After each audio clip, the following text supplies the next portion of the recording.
Okay, guys. Today I want to talk about the Aunt Jemima controversy. As I said yesterday, what I'm attempting to do with these videos is I'm just trying to find out both sides of a story and then give my opinion so that we can educate ourselves to a side of the argument that maybe we didn't think about, and then just listen to me rant and whine for the rest of the time. The first subject that I had recommended to me is about the Aunt Jemima controversy and how the family feels about the rebranding. So, what is the controversy that's going on? Well, it starts with this. PepsiCo, in an attempt to be more racially sensitive given the times, has announced that it will be removing the Aunt Jemima image from its packaging and that they will also be changing the name of the Aunt Jemima brand. This is just part of what PepsiCo is doing to promote systemic change, along with investing $400 million over 5 years to increase diversity within their company, and just the way they do business. They're just trying to make it more equal. The reason they feel the rebranding will help is because Aunt Jemima, unfortunately, has a racist start. Shortly after slavery was ended, Quaker Oats started their pancake brand, and they started working with a former slave named Nancy Green, and she was their pancake brand's model. She was the logo model. She went around the country making pancakes for people to promote the brand. The unfortunately racist part comes when you learn that she was actually supposed to remind people of the formerly enslaved black cooks. She wore slave attire. She served white people. It's a direct throwback to the slavery that had only recently ended. And Nancy Green died in a car accident in 1923, and then other women after her were hired to replace her. But the issue on the other side comes with this. Two of the women that were hired were Lillian Richard and Anna Short Harrington. They were hired to portray this character whose origins are based on a racial stereotype, but it was their job and they were paid for it. And the biggest part of this whole controversy comes when these two women's families were interviewed.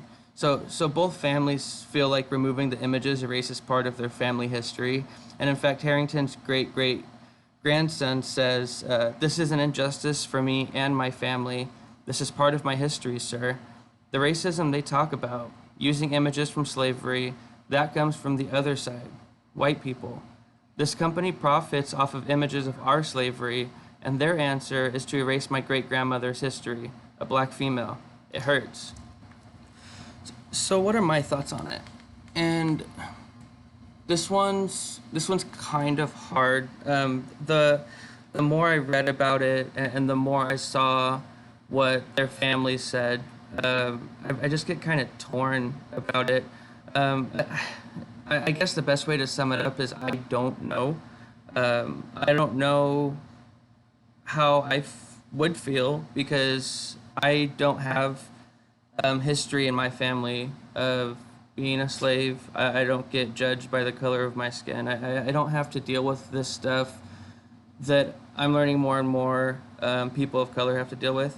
Um, and I don't know what the solution would be to this. So the brand itself, just the image, it does affect uh, people. It reminds them of where we used to be as a country in terms of equality, and it reminds them of how far we still have to go.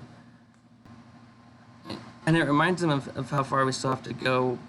But then too, that's not everybody.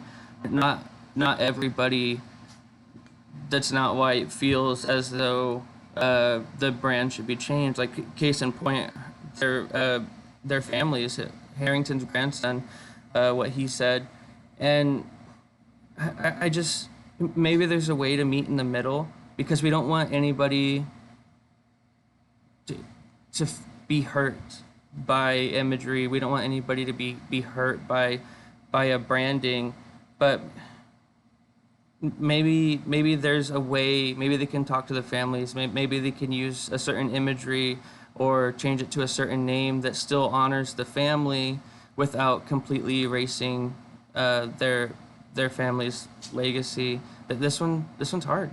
This one's hard, guys. Just because it's the more you dig into this stuff, the less black and white it is. There's two sides to every story, and neither side is completely right. And I think it's good to just remember that as we move forward with these videos, but with just everything going on in our country, with every issue. I'll post links to the sites I showed you in the beginning of the video, and you guys can read up yourselves. There's other places to look to, but just research.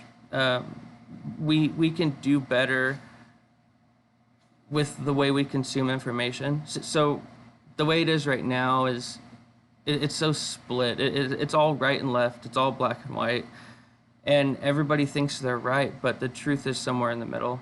So this is the start of this journey of looking over these issues, and I think it's okay when we come out of them to say I don't know, and that's my takeaway from this. I don't know. I understand the history of the racism, and it sucks, and I hate that, but I also understand where the families are coming from about it being their history, and they don't want that erased either. So let me know what you guys think. Thank you.